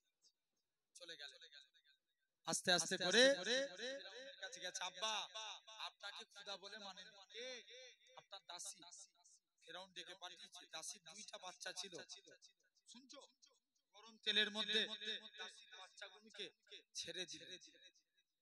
দাসীর বাচ্চাগুলো চিকবিকিয়ে উঠে শহীদ হয়ে গেল। ফেরাউন বলছে, দাসী এবার বলো তুমি কাকে খোদা বলে মানো? দাসী আবার বলছে, আমি আসমান জমিনের মালিককে আল্লাহ বলে মানি। জোরে বলো। তোকে খোদা বলে মানো। তবে দাসী ফেরাউনের বাচ্চাগুলোকে আরো কষ্ট দেয়। মুসলমান ঘরের ছেলে মেয়েরা, তরুণেরা, এই নবী প্রেমিকের আগা, ফেরাউনের দাসীর বাচ্চা দুটো শহীদ হয়ে গেল। ফেরাউনের দাসী উপর দিকে তাকিয়ে কি জানো মুখ থেকে বিড়বিড় করে বলে। ফেরাউন বলে, দাসী রে তুই উপর দিকে তাকিয়ে কি বলতে লাগি? দাসী বলে, ফেরাউন আমি যাকে বলার বলে দিয়েছি, আমি আমার আল্লাহর কাছে বিচার দিয়ে দিয়েছি। এরকম ভাবে ফেরাউন দাসী, এবার কি তাহলে তুই মরণের জন্য তৈরি হ। দাসী বলে, কোনো ব্যাপার না। দাসীকেও মেরে দিল। দাসী মরণের আগে একটা কথা বলে, ফেরাউন আমি তো মরে যাব, তবে আমার মরে যাওয়ার পর আমার দুই বাচ্চা আর আমার লাশটাকে একটা কবরে দাফন করে দিবে। ফেরাউন দাসীর এই আশাটা পূর্ণ করলো। এরকম ভাবে তিনজনের কবর, তিনজনের লাশ একটা কবরে দাফন করে দিল। ফেরাউনের দাসী সেই কবর থেকে জিবরাইল আমিন বলে, আজও জান্নাতি খুশবু বেরোতে লাগে। আল্লাহ নবী বলে, জিবরাইল এটা কতদিন বেরোবে?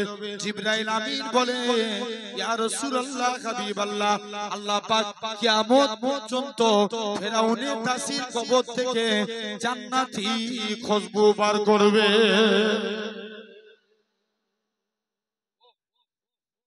তাহলে কেমন মেনেছিলেন? এরা হচ্ছে ফিসাবিলিল্লাহ, আল্লাহর রাস্তায় জিহাদ। আসেন আমরা আল্লাহর দিকে ফিরবো, বলো ইনশাআল্লাহ। ভাই বড় নিয়ামত, মন দিয়ে শুনবেন। চার শ্রেণীর বান্দাকে আল্লাহ ভালোবাসেন। কয় শ্রেণী? তাহলে আমরা এই চারটের মধ্যে পড়বো, বলো ইনশাআল্লাহ। যদি তুমি এই চারটের মধ্যে পড়ো, জানবে আল্লাহ তোমাকে ভালোবাসে। নাম্বার 1, এক নাম্বার সবরকারী বান্দাকে। কাকে? সবরকারী। আচ্ছা বলেন তো, আমাদের কাছে সবর আগে না নামাজ আগে? বলবে, হুজুর তুমি চুপ করে ওয়াজ করবে, করো, জিজ্ঞেস করে জ্বালাবে। জোরে জোরে সুবহানাল্লাহ বলতে বললে বলবো, তবে জিজ্ঞেস করে জ্বালাবে। এই শুনে শুনি তো আমাদের সব শেষ। বলো সবর আগে না নামাজ আগে? কেন দুটো দল হয়ে যাচ্ছে?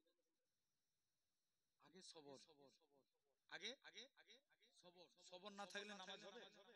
কথা বলে না কেন? জোরে বলো। কুরআন শরীফে আল্লাহ 82 জায়গায় নামাজের কথা বলেছেন। 82 জায়গায় আকিমুস সালাত, তোমরা নামাজ কায়েম করো।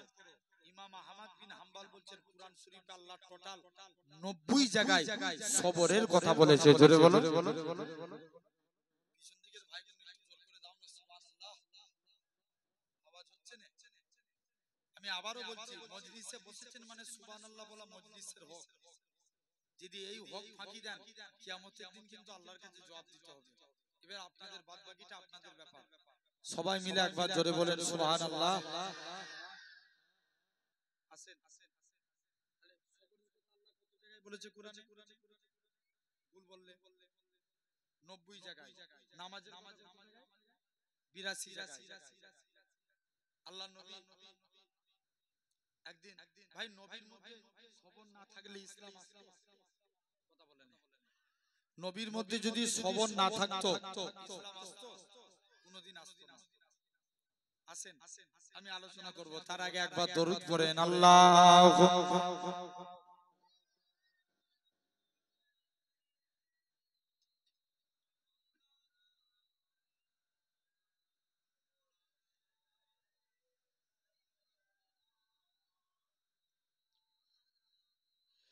মদিনা ওয়ালার দেশে আশিক যখন যায়, কল যেখানা মদিনায় রেখে আসতে চায়। যদি বলো না, হাত উঠিয়ে সুবহানাল্লাহ, এই মুটো করো, এই যে না, এটা মুটো হলো তো, জোরে বলো সুবহানাল্লাহ। একসঙ্গে সবাই মিলে আরো জোরে বলো সুবহানাল্লাহ। মদিনা ওয়ালার দেশে আশিক যখন যায়, মদিনা ওয়ালার দেশে আশিক যখন যায়, কল যেখানা মদিনায় রেখে আসতে চায়, কল যেখানা মদিনায় রেখে আসতে চায়। হইতে পারে তারাও যারা ছিল মদিনায়, হইতে পারে তারাও যারা ছিল মদিনায়, মদিনা দেখিল নাকি দেখিল জান্নাত, মদিনা দেখিল নাকি দেখিল জান্নাত। খোদার দুনিয়ায় আর চাইবার কিছু নাই, খোদার দুনিয়ায় আর চাইবার কিছু নাই, কল যেখানা মদিনায় রেখে আসতে চায়, কল যেখানা মদিনায় রেখে আসতে চায়। লাওয়ারিস গুনাহগার হাসরের মাঠে রহমতের চাদর যখন মুস্তাফার হাতে,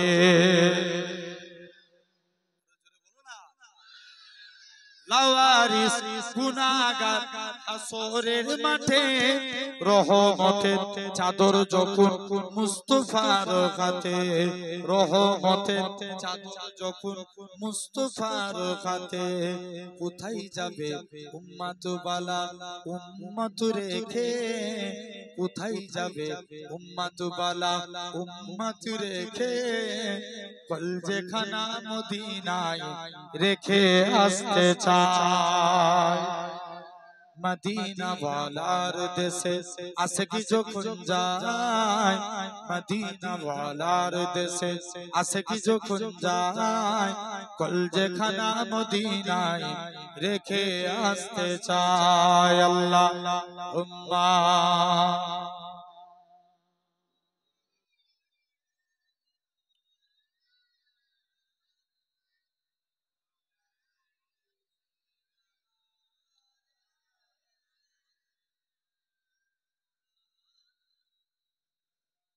আমার ভাইরা আব্বারা, তাহলে নামাজের থেকেও কি আগে?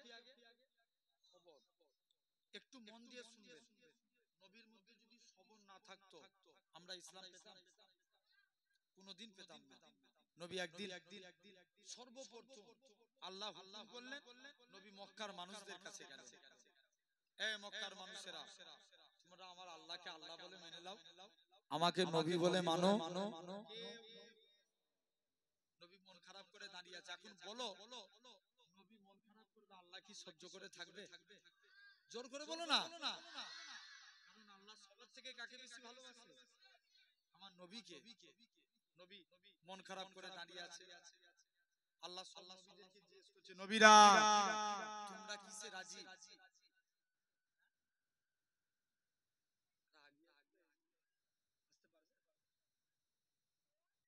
আচ্ছা, কমিটিদের তরফ থেকে একটু রিকোয়েস্ট, আরেকবার কষ্ট দেবো আপনাদের, শর্ট জায়গা বুঝতে পারছেন তো, কিন্তু খিলকাপুরের মানুষ একটু জলসা প্রেমিক, অনেক জায়গায় বড় বড় জায়গা করে লোক বসার জায়গা লোক নেয়, ঠিক না? কিন্তু আলহামদুলিল্লাহ আল্লাহর কি দয়া দেখেন, যেই উল্লাহ মাতার মাথা আল্লাহর কুদরত। তারপরেও একটু যদি আগিয়ে আসতে পারেন,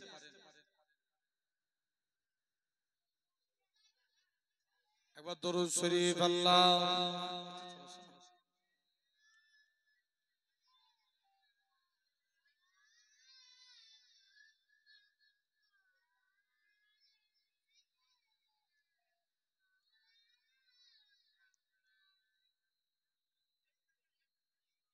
আসেন ভাইরা, তাহলে সব নবীরা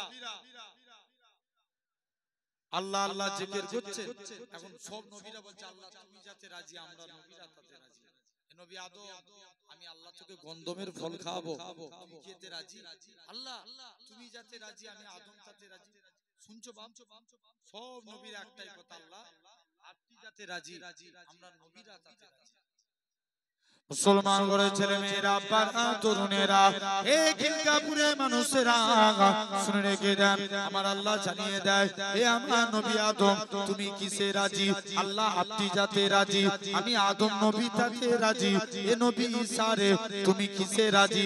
আল্লাহ আপনি যাতে রাজি, আমি ঈসা নবী তাতে রাজি। এ নবী দাউদ রে আমি আল্লাহ তুমি কিসে রাজি? আল্লাহ আপনি যাতে রাজি, আমি দাউদ নবী তাতে রাজি। আল্লাহ নবীদেরকে জিজ্ঞাসা করবে, এ নবী আদম তুমি কিসে রাজি? আল্লাহ আপনি যাতে রাজি, আমি আদম তাতে রাজি। ইব্রাহিম নবী বলবে, আল্লাহ আপনি যাতে রাজি, আমি ইব্রাহিম তাতে রাজি। সব নবীরা জিজ্ঞাসা করবে, ও রব্বে আল্লাহ পাক আপনি কিসে রাজি? আমার আল্লাহ জানিয়ে দিবে, এ আমার হাবিব শুনে রেখে দাও, আমি আল্লাহ কিসে রাজি? আমার বন্ধু আমার হাবিব যাতে রাজি, আমি আল্লাহ তাতে রাজি। সব নবীরা একটাই কথা, হযরতে নবী দাঁড়িয়ে আছে, আমার আল্লাহ জিজ্ঞাসা করবে, এ হাবিব তোমার কি হয়েছে বলো? আল্লাহ নবী বলবে, ও রব্বে আল্লাহ পাক কেউ আপনাকে আল্লাহ বলে মানলো না, কেউ আমাকে নবী বলে মানলো না। আমার আল্লাহ জানিয়ে দেয়, এ আমার হাবিব শুনে রেখে দাও, কেউ আপনাকে নবী বলে মানলো না মানলো, এতে আমি আল্লাহ আমার কোনো যায় আসে না, কেননা আমি আল্লাহ তো আপনাকে নবী বলে মেনে নিয়েছি। ও যুবকেরা, আল্লাহ নবী সর্বপ্রথম আবু বকরের কাছে গেলেন, ও বাবা জি আবু বকর তুমি কি আমি নবী? আমার হাতে হাত দিয়ে কলেমা পড়বে। আবু বকর আল্লাহ নবী হাতে হাত দিয়ে ঈমানের কালেমা পড়ে মুসলমান হয়ে গেলেন। আবু বকর মুসলমান হয়েছে বলে মক্কার কাফেররা আবু বকরকে এত মারা মেরেছিল, আবু বকরের গোটা শরীর টপ টপ টপ করে রক্ত বেরোয়। আবু বকর বেহুশ হয়ে জমিনায় পড়ে যায়। সন্ধ্যার টাইম হয়েছে, আবু বকরের হুঁশ ফিরে গেছে। আল্লাহ আমার নবী কেমন আছে যে আবু বকর চলাফেরা করার ক্ষমতা নাই? আমার রাসূলুল্লাহকে দেখার সাথে সাথে আবু বকরের শরীরে যারা যন্ত্রণা থাকে আমার আল্লাহ পাক নিবারণ করিয়ে দিয়েছিলেন। ও যুবকেরা, কোন আবু বকরের কথা বলি? আমার রাসূলুল্লাহ আবু বকরকে সাথে নিয়ে মদিনার দিকে যায়। প্রতিমধ্যে একটা পাহাড় পড়লো, যে পাহাড়টার নাম জাবলে সুর। আল্লাহ নবী সাহাবী আবু বকর এরকম ভাবে মনে মনে করে, এই পাহাড়টা এত ফুট উঁচু, 3000 ফুট উঁচু, আমার নবীর কষ্ট হবে, আমার নবী কত কষ্ট করে উঠবে। না না না না, আমি আবু বকর আমি তো এটা মানব না। আল্লাহ নবীকে নিজের কাঁধে তুললেন, 3000 ফুট পাহাড়টা আমার রাসূলুল্লাহকে কাঁধে করে তুলেছিলেন। কোন আবু বকরের কথা বলি? আমার রাসূলুল্লাহ মদিনার দিকে যায়, হযরতে আবু বকর একবার আল্লাহ নবীর ডান দিকে যায়, বাম দিকে যায়, সামনে যায়, পিছনে যায়। আল্লাহ নবী বলে, ও বাবা জি আবু বকর তুমি কেন এরকম কাজ করো? একবার ডান দিক বাম দিক সামনে পিছন দিক কেন করো? হযরতে আবু বকর বলে, ইয়া রাসূলুল্লাহ হাবিবাল্লাহ চতুর্দিকে আপনার দুশমনে ভরা, কেউ যদি আপনাকে লক্ষ্য করে তীর ছুঁড়ে ছুঁড়ে মারে, আমি আবু বকর আমায় লেগে যাবে, হুজুর আমি মারা যাব, এতে কোনো যায় আসে না। আমি আবু বকর আমার গোটা শরীরটাকে আপনার ঢাল বানাবার জন্য। ও যুবকেরা, আল্লাহ নবী মদিনায় চলে গেলেন। মদিনার যুবকেরা সেদিন তারা খেজুর গাছ গাছের উপরে উঠে সেদিন তারা পড়েছিল তারা আল বাদরু আলাইনা মিন সানিয়াতিল বিদাই ওয়াজাবা শুকরু আলাইনা মাদা আল্লাহি দাই। ও যুবকেরা, আল্লাহ নবী মদিনায় তশরিফ নিয়ে চলে গেলেন। মদিনার যুবকেরা আল্লাহ নবীকে গোল করে ঘেরাও করে নিল। আল্লাহ নবী বলে, এ মদিনা মানুষেরা, তোমরা আমি নবী আমাকে কতটা ভালোবাসবে? মদিনার যুবকেরা, মদিনার তরুণেরা বলেছিল, ওগো নবী, মনে কষ্ট নেবেন না, যতক্ষণ আমাদের শরীরে জানটুকু বেঁচে থাকবে আপনার ক্ষতি হতে দেব না। আল্লাহ নবী মদিনায় যে সবর করলেন, নবী মদিনা থেকে 1400 সাহাবী নিয়ে আল্লাহর কাবার দিকে চলে আসলেন। আল্লাহ নবী বিলালকে কাবার ছাদে তুলে দিলেন। এ হযরতে বিলাল, কাবার ছাদে উঠে যাও। হযরতে বিলাল বলে, ইয়া রাসূলুল্লাহ, হাবিবাল্লাহ, কখনো মদিনা থেকে কাবার দিকে মুখ করে আযান দিয়েছি, কখনো বাইতুল মুকাদ্দাসের দিকে মুখ করে আযান দিয়েছি। ইয়া রাসূলুল্লাহ, হাবিবাল্লাহ, হুজুর আজকে আপনি আমি বিলালকে কাবার ছাদে তুলে দিয়েছেন, আমি কোন দিকে ফিরে আযান দেব? আমার রাসূলুল্লাহ কি বলেছিলেন? এ হযরতে বিলাল, তুমি কি আমি নবী আমায় দেখতে পাচ্ছ না? আমার দিকে ফিরে আযান দাও। আমার রাসূলুল্লাহ কে আল্লাহ পাক কাবা বানিয়েছে।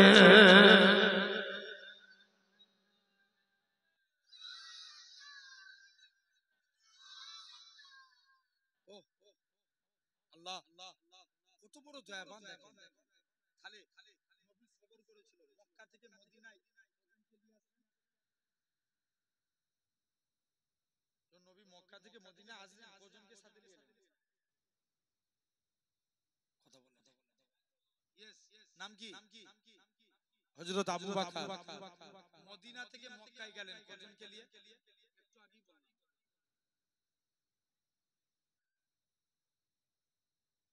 দেখছো 1400 সাহাবী। কত বললাম? 1400। সর্বপ্রথম যখন নবী এসেছিলেন মদিনা থেকে মক্কায়, নিয়ে গেলেন একজন, 1400। নবী মদিনায় যে সফর করলেন, আল্লাহ ইসলামে বরকত দিলেন। জোরে বলে, বুঝতে পারলাম? তাহলে এক নাম্বার সবরকারী বান্দাকে আল্লাহ, দুই নাম্বার পবিত্রতা অর্জনকারী বান্দাকে ভালোবাসে। পুরুষদের পবিত্রতা অর্জন করতে গেলে ভাই উজু আগে না পবিত্রতা? ইয়েস, কি আগে? পবিত্রতা না থাকলে উজু হবে না। দেখবেন এই পবিত্রতা হতে গেলে 5টা কাজ করা লাগবে। পুরুষদের জন্য 5টা, মহিলাদের জন্য 3টে। কটা বললাম? 5টা। এক নাম্বার মাথার চুল কাটা। মাথার চুল কাটা। সমাজে আল্লাহ দেখবেন আমরা অনেক স্টাইলে চুল কাটি। কে বিরাট কোহলি ভক্ত, কে নেইমার ভক্ত, কে মেসি ভক্ত, কে রোনালদো, কেউ সলমান খান, কেউ শাহরুখ খান। আল্লাহর দিকে চেয়ে এতগুলো মানুষ বসে আছেন, কেউ একবার আমরা সেলুন দোকানে যে বলেছি, সেলুনওয়ালা ভাই আমার চুলটা একটু নবীর মতন কেটে দাও? আমরা কেউ কোনোদিন মুখ দিয়ে বলেছি? বলি না। এখন সেলুনওয়ালাকে বললেও সেও জানবে না, সব স্টাইল কাটি আবার নবীর স্টাইল প্রচার করতে হবে না। কথা বলেন কেন? নবীর উম্মত হয়েছি, নবীর স্টাইল সমাজে প্রচার করার দরকার আছে না নাই? এই ধারগুলো ছোট আর উপরটা বড়। নবীর স্টাইল চারিদিকটা সমান, মানে ছোট করে কাটলে চারিদিকটা ছোট হবে। চারিদিকটা কি হবে? ছোট হবে। আর না হলে বাবরি রাখেন, পিছনে বাবরি চুল। জানবেন এটাই নবীর সুন্নাত। জোরে বলো সুবহানাল্লাহ। মুসা নবী এক ব্যক্তি ছিল, সামিরা। সে মুসা নবীর নকল করত। মুসা নবী যেমন ভাবে উজু করতেন, সামিরা উজু করত। যেমন ভাবে লাঠি নিয়ে চলতো, যেমন ভাবে আপনার পাগড়ি পরতেন, পাগড়ি পরতো, যেমন ভাবে টুপি পরতেন, টুপি পরতো। এই যে যেমন এই হ্যাঁ না, আরে কথা বলেন, ভুল বলছি? এরকম অনেকে মানে তো কথা বলে না। আব্বাস ভাইকে যারা ভালোবাসে এরকম টুপি পরে না অনেক ছেলে, এটা একটা সমাজের ফ্যাশন হয়ে গেছে। মানো, ভালো আলেমদের দেখে অনুসরণ করো, অবশ্যই এগুলো ভালো কাজ। জেনে রেখে দেন, কেন আমরা নেতাদের, আমরা সিনেমার নায়ক নায়িকাদের অনুসরণ করব? হাদিস শরীফ আল মারউ মা মান হাব্বা, যার সঙ্গে যার মহব্বত তার সঙ্গে তার বিরাম। বুঝছেন না? মানবেন। এখন কথা হচ্ছে স্বামীরা অল টোটাল মুসা নবীর নকল করত। আর ফেরাউন তারা করেছে, মুসা নবী নীল নদে চলে গেছে। আল্লাহ বলছে মুসা লাঠি ঠাকা। মুসা নবী লাঠি ঠাকালেন, পানি কি হলো? দুভাগ, মাঝখান দিয়ে রাস্তা। মুসা নবী পার হয়ে গেলেন। ফেরাউনের আসতে একটু দেরি হয়ে যায়, তার দলবল নিয়ে ফেরাউনও পার হচ্ছে। আল্লাহ বলছে মুসা আবার লাঠি ঠাকা। আজও মিশরের নীল নদের পানির কালার দুটো দেখতে পাবেন, একটা স্বচ্ছ পানি আর একটা ঘোলাটে পানি। নেট সার্চ করে দেখো। ভুল বললাম? এখন শুনছো তো ভাই? এখন যেই পানি সমান হয়ে গেছে নীল নদের পানি, অনেক গভীরতা, সব পানিতে হাবুডুবু খাচ্ছে, সবাই মরে গেছে। কাকে? জোর করে বলো। মুসা নবী দেখে স্বামীরা বেঁচে আছে, রেগে লাল। রাগী ছিলেন না ঠান্ডা ছিলেন? রাগী। আজ রাই জান কবজ করতেছে, 100 মেরে ডান চোখ দিয়ে পার করে দিয়েছে। কে বলেন তো? এটা সেই মুসা নবী। এখন রেগে লাল, আল্লাহকে বলছে আল্লাহ ফেরাউনের আগে যদি একে মারতে আমি বেশি খুশি হতাম। আল্লাহ বলছে কেন রে? আল্লাহ আমি যেটা করি সেটা আমার দাম করে। আল্লাহ বলছে মুসা শোন, তোর স্টাইলকে আমি আল্লাহ কবুল করেছি, তোর স্টাইলকে কপি করেছে স্বামীরা, এর জন্য আমি আল্লাহ তাকে মাফ করে দিয়েছি। বুঝাতে পারলাম না? তাহলে মুসা নবীর স্টাইল যদি স্বামীরা কপি করে যদি স্বামীরা মাফ পেতে পারে, তাহলে আমরা যদি হাবিবুল্লাহর স্টাইল কপি করি, আল্লাহ কি মাফ করতে পারে না? সন্দেহ আছে নাকি কারো? তাহলে আসেন, এরপর থেকে যখন চুল কাটবো নবীর স্টাইলে চুল কাটবো, বলো ইনশাআল্লাহ। বছরে তো সবাই স্টাইলে চুল কাটো প্রতি বছর। আসো না একবার নবীর স্টাইলে চুল কেটে দেখো। তাহলে যে কোনো কাজ করব নবীর স্টাইলকে ফলো করে। মনে করেন এই যে যুবকগুলো বসে আছেন, অনেকে শুট করেন, আমি পড়তে নিষেধ করছি না, গাঁটের নিচে পড়বেন না।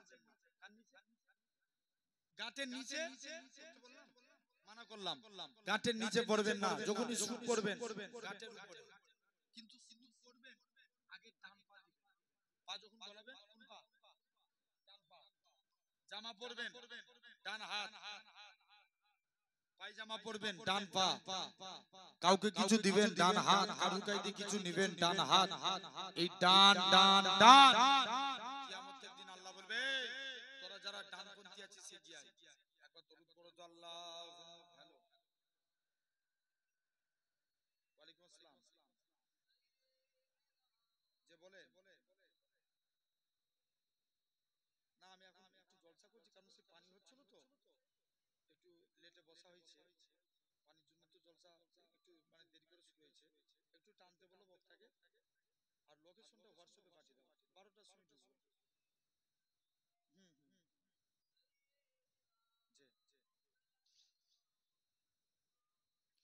দরুদ শরীফ আল্লাহুম্মা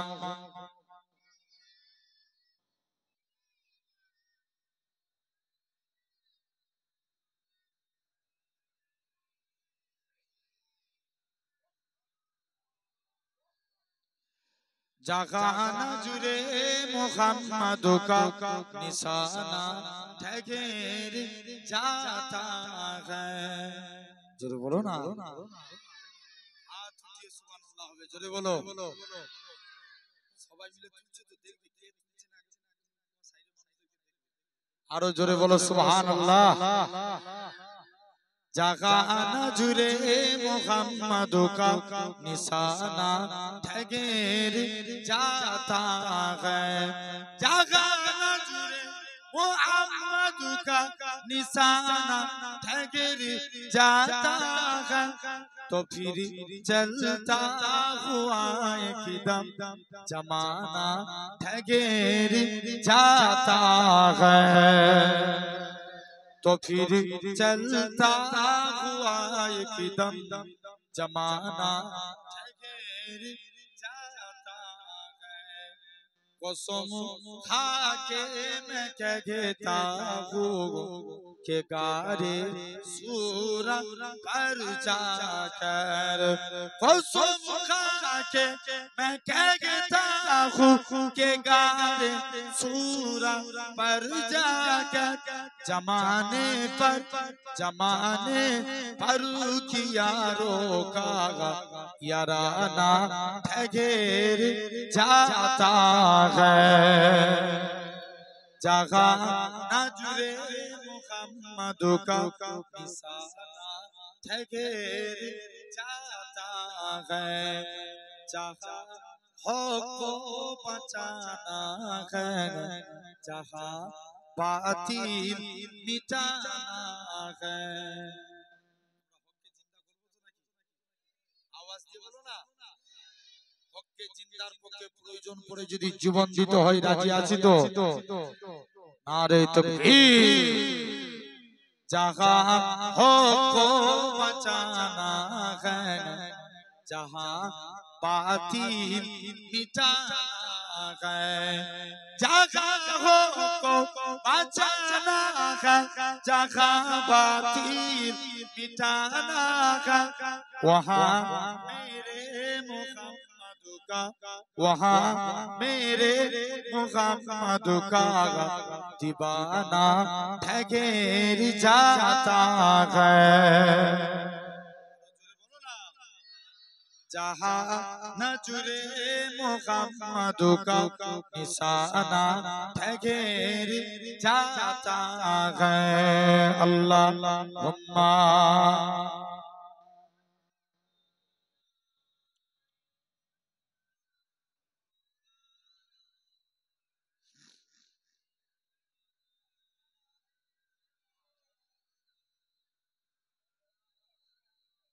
আসেন ভাইরা, তো যে কথা বলছিলাম, তাহলে আমরা যখন জামা কাপড় পরবো কোন সাইড দিয়ে?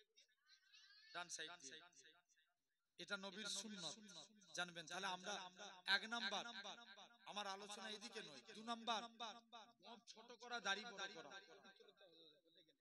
কি বললাম? মুখ আর দাড়ি বড়। 3 নাম্বার নখ কাটা। 4th নাম্বার বগলের পশম পরিষ্কার করা 41 দিন অন্তর। 5ম নাম্বার নাভির নিচের পশম পরিষ্কার করা। পবিত্রতা হতে গেলে এই 5টা কাজ করা লাগবে, বলো ইনশাআল্লাহ। 2 নাম্বার হয়ে গেল, 4 শ্রেণীর বান্দাকে আল্লাহ ভালোবাসেন। 3 নাম্বার পরেশগারিতা বান্দাকে আল্লাহ ভালোবাসেন। এখন তাকওয়া উপরে ইসলাম চলে না মশলার উপরে ইসলাম চলে? জানো? মশলার উপরে। তাকওয়া আগেকার যুগে ছিল, দেখবেন এখন মনে করেন সব আগে মুরগিওয়ালারা যারা মুরগির দোকান করত, এরা মনি সাহেব ডেকে জবাই করে, এখন নিজেরাই এক একটা বড় বড় মনি সাহেব। ভুল বলছি? আছে না? হয়তো আপনার এই এলাকায় অনেকে দোয়া জানে, যত পশ্চিমে যাবেন অনেকে দোয়াই জানেন না, 786 বলে মুরগি জবাই করতে। কত বললাম? শুনছো না? জেনে রেখে দাও, ভাইরা আপনারা অনেকে পিসাবে পানি লাইনে মুরগি জবাই করে। তাহলে আপনি মনে করেন আপনাদের এখানে স্টেশনের নাম কি? বারাসাত ছেড়ে দেন, এটা একটা ছোটখাটো জংশন। শিয়ালদায় যাবেন, হাওড়া স্টেশনে যাবেন, বা বারাসাতে পাবেন চিকেন প্যাটিস। ওদেরকে আমি বললাম একবার মিলিয়ে, কথাটা মিলিয়ে দেখে যে বলে চিকেন প্যাটিস, ভাই এটা হালাল? কি বলছিস রে তোরা? 100% হালাল। আচ্ছা বলো, যদি হালাল বলে মশলা অনুযায়ী খাওয়া যায় হবে? হালাল বললে মশলা অনুযায়ী কি হবে? খাওয়া যায়, কারণ তুমি হারাম হালাল জেনে খাচ্ছ। এবার সে যদি হারাম খাওয়ায় গুনাহগার হবে, তার কিন্তু তাকওয়া তার ক্ষেত্রে চলে যাবে। যারা তাকওয়া অবলম্বন করবে সে ভাববে এই চিকেন প্যাটিসটা খাবো ঠিক কথা, কিন্তু যে মুরগিটা জবাই করেছে সে লোক কি হালাল করেছে? ঠিক না ভুল? এই যারা এই পরেজগারিতে অবলম্বন করেছে তারাই আল্লাহর ওলি হয়ে কবরে গেছে। জোরে বলে।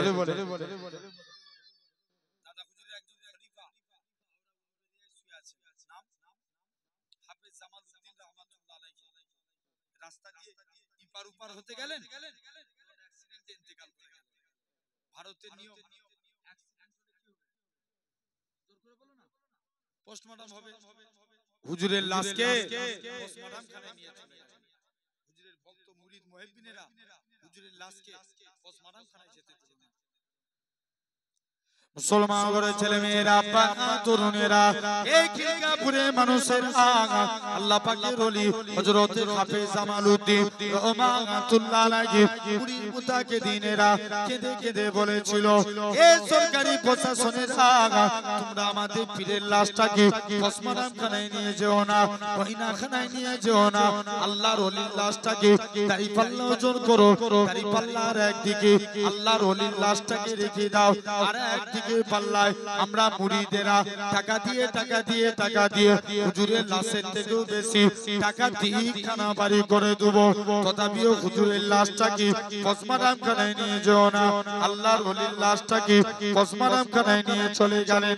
একটুখানি ছুরি দিয়ে কাটা হয়েছে, ওই কাটা অংশটা থেকে তখনও পর্যন্ত আল্লাহ আল্লাহ আল্লাহ আল্লাহ আওয়াজ খানা ভেসে উঠেছে।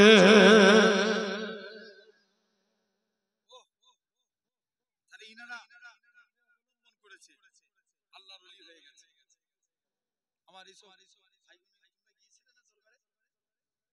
এরা গিয়েছিল, জিজ্ঞেস করে দেখেন মস্ত বড় আল্লাহর ওলি শুয়ে আছেন, কখনো সময় পেলে যাবেন জামনগর শরীফ। দাদা হুজুরের হাতে হাত দিয়া মানুষ, যিনি বলছেন আমি দাদা হুজুর কেবলার সঙ্গে কলকাতার 9 নম্বর হালদা লেনে মাঝে সাঝে দেখা করতে আসতাম। গঙ্গা নদীর উপর দিয়ে একদিন নৌকায় করে যাচ্ছে। আগেকার যুগে গঙ্গা নদীতে দেখবেন সব মুরব্বী বাপেরা বলতে পারবে, গঙ্গা নদীতে প্রচুর জোয়ার অনেকদিন আগেকার কথা, 100 বছর পিছিয়ে যান, বড় বড় জাহাজ চলতো, তো নৌকা জোয়ার এসছে, নৌকা টলমলো করছে। হুজুর কেবলা বলছে আমি আল্লাহ আল্লাহ জিকিরে মশগুল হয়ে গেলাম, তো আমি এমন শুনতে নিজে কানে শুনতে পাচ্ছি, ওই প্রতিটা ঢেউ থেকে আল্লাহ আল্লাহ এই আওয়াজ শুনতে পাচ্ছি। জোরে বলে।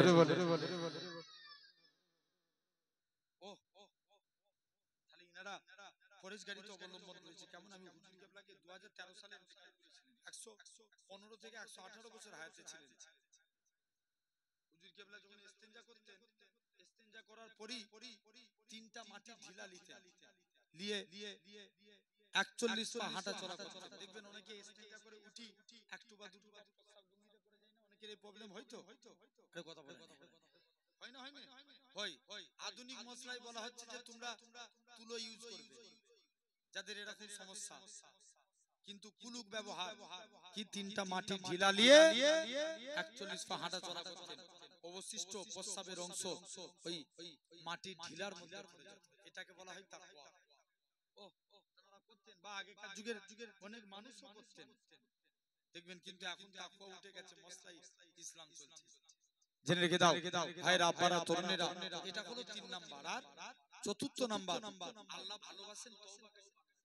এই যে ধরেন একটু পরেই শেষ হয়ে যাবে, বাড়ি চলে যাবেন, তারপর কি আছে, তারপর খিচুড়ি আলহামদুলিল্লাহ প্যাকেট না বসে খানো প্যাকেট, তারপরও নিয়ে বাড়ি যাবেন, যে ঘুমাতে যাবেন।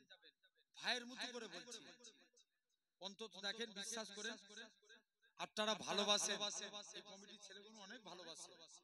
আমি এদের উপরে একটা দুটো কথা শুনলাম, কিন্তু মন থেকে অনেক খুশি হয়ে গেলাম। এই কমিটির ছেলেদের উপরে একটা ছেলে বলছে, ভাইজান আপনি যে ডেটটা দিবেন, আমার এই ডেটটা একটু একদিন না কদিন আগে করার কথা ছিল না, 8 দিন আগে।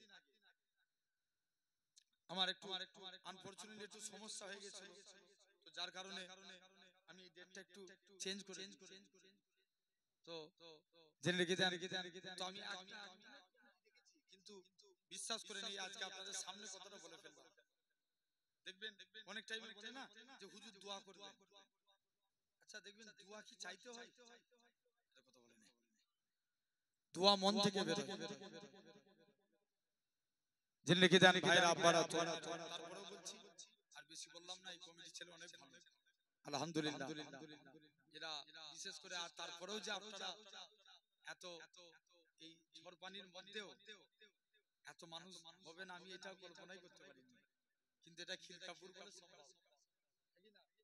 আলহামদুলিল্লাহ। আমি তো ভেবেছি যে পানি হচ্ছে আল্লাহ জলসাই হবে না নাকি, জেনে রেখে যান। তারপরেও আল্লাহ যতটুকু আপনাদের কাছে আল্লাহ আলোচনা করালেন, আল্লাহ আমার দ্বারা যতটুকু বলালেন, আল্লাহ যেন আমাদের বেশি বেশি করে আমল করার তৌফিক দেন। সকলে বলি আল্লাহুম্মা আমিন। জোর করে বলো। তাহলে খবরদার আমরা রাতে আল্লাহর কাছে তওবা চাইবো, বলো ইনশাআল্লাহ।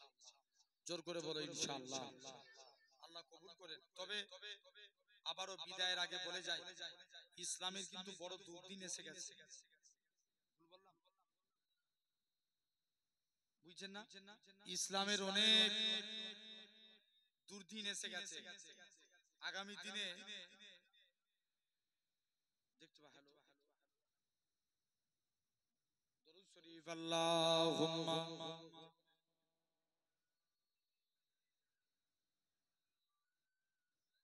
আচ্ছা, আমি ওইটাই দোয়া করছি। ঠিক আছে, জি জি জি।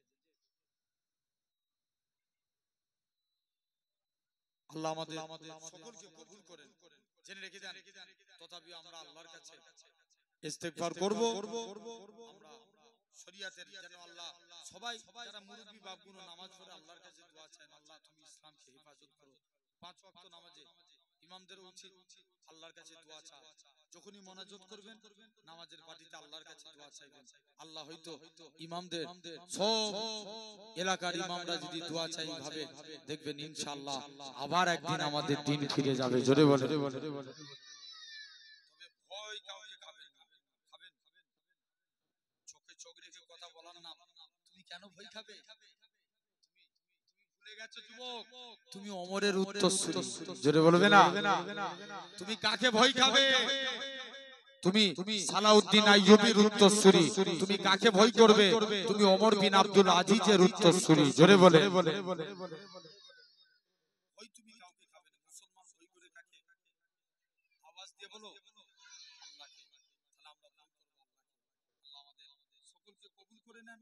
আল্লাহ আমাদের সকলকে সিরাতাল মুস্তাকিমের পথিক বানান। বলেন আল্লাহুম্মা আমিন। আল্লাহ আমাদের সকলকে কবুল করে নেন। আল্লাহ আমাদের সকলকে হক পথে ন্যায় পথে চলার তৌফিক দেন। আসেন একটু দাঁড়িয়ে নবীর শানে সালাম দিন। সকলে দাঁড়িয়ে যান। ইয়া নবী